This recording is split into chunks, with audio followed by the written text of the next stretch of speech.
Another day, another basketball stories na naman ang pagkukwentuhan natin.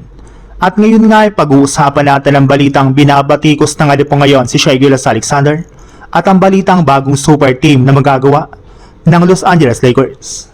Iba't iba nga pang opinyon ng mga fans sa pagbibigay ng NBA ng MVP award ngayong taon kay Shai Gilgeous-Alexander. May ilan nga po dito ang nagsabi na deserve nga na po ni SGA na makuha ang back-to-back MVP matapos nga po niyang pangunahan ang OKC Thunder ngayong taon bilang best team.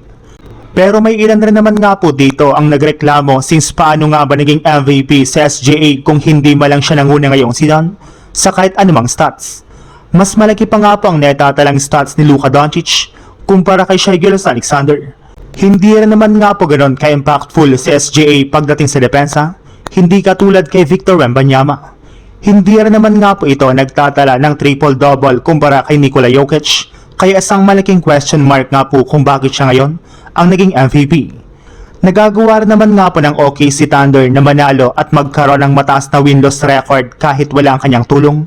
Kaya may iba pa rin naman nga po talaga na player na mas deserving na makakuha ng MVP award ngayong taon kesa kay Shai Gilgeous-Alexander.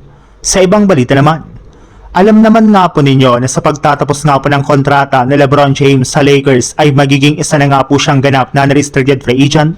Ibig sabihin, nasa mga kamay na nga po ni LeBron ang desisyon kung mananatili siya sa Lakers o lilipat siya ng ibang team sa susunod na taon.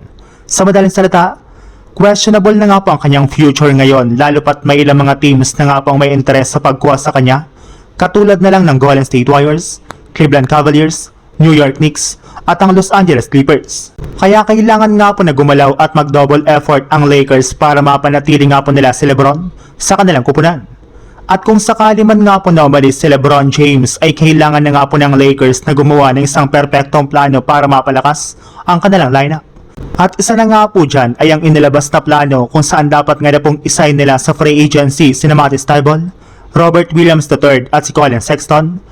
I-resign sina Austin Reeves, Rui Hachimura, Luke Kennard, Marcus Smart at Jackson Hayes. I-draft si Hannes Steinbach at higit sa lahat gumawa ng trade para makuha sina Andrew Wiggins at Walker Kessler.